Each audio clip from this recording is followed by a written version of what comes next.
കഥ കേൾക്കാൻ റെഡിയല്ലേ എല്ലാരും? കഥയുടെ പേരാണ് കൊക്കിന്റെ തന്ത്രം.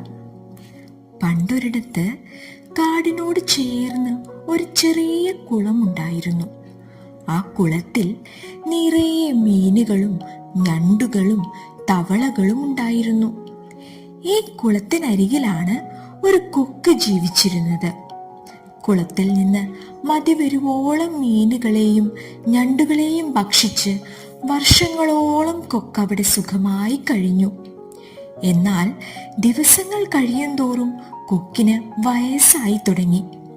പഴയതുപോലെ കുളത്തിൽ നിന്നും മീൻ പിടിക്കാൻ പറ്റാതെയായി. ചില ദിവസങ്ങളിൽ പട്ടിണി കിടക്കേണ്ടതായി വന്നു. പട്ടിണിയിൽ നിന്നും കരകയറാൻ അവനൊരു ഉപായം കണ്ടെത്തി. അതനുസരിച്ച് കൊക്ക് കുളത്തിന്റെ ഒരു വശത്തായി ആരോടും ഒന്നും മിണ്ടാതെ ദുഃഖം അഭിനയിച്ചു നിന്നു. കൊക്കിന്റെ ഈ നിൽപ്പ് കുളത്തിലെ എല്ലാ ജീവികളും ശ്രദ്ധിച്ചു. അവർ പരസ്പരം മുഖത്തോട് മുഖം നോക്കി. കൊക്ക് ആരെയും പിടിക്കാൻ ശ്രമിക്കുന്നു പോലുമില്ല. അവർ പതിയെ വളരെ കരുതലോടെ കൊക്കിന്റെ അടുത്തെത്തി കാര്യം തിരക്കി. കൊക്കമ്മാവ, എന്തു പറ്റി? ഇത്രയും വിഷമിച്ച് കണ്ടിട്ടില്ലല്ലോ, കൂട്ടത്തിലുള്ള മത്സ്യക്കുഞ്ഞ് ചോദിച്ചു.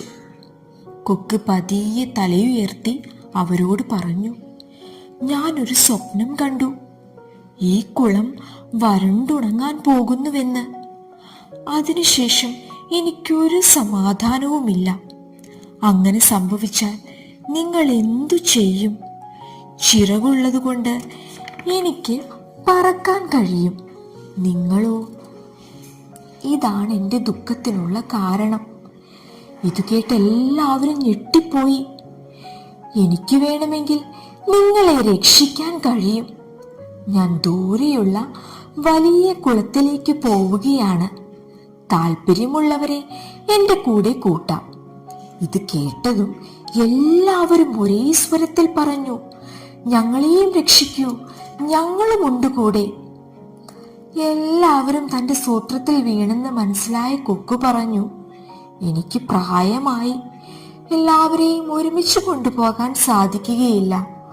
ഓരോ ദിവസവും കുറച്ചു പേരെ വീതം കൊണ്ടുപോകാം. അടുത്ത ദിവസം മുതൽ കുറച്ച് മീനുകളെ കൊണ്ട് കൊക്ക് പോകാൻ തുടങ്ങി. ദിവസങ്ങൾ കടന്നുപോയി.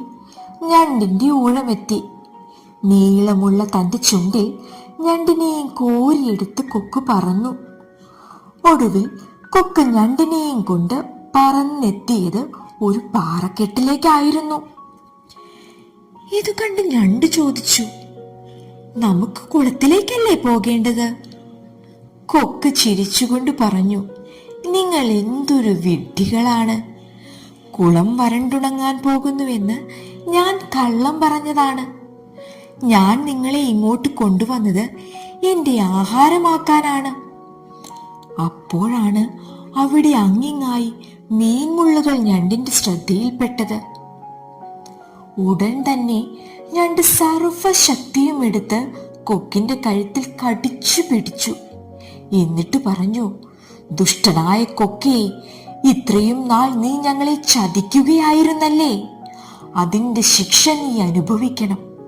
ഇത് പറഞ്ഞ് കൊക്കിന്റെ കഴുത്തിൽ വിടാതെ കടിച്ചു പിടിച്ചു. അങ്ങനെ കൊക്കിന് തന്റെ ജീവൻ നഷ്ടമായി. ഇതാണ് അതിബുദ്ധി ആപത്താണെന്ന് പറയുന്നത്.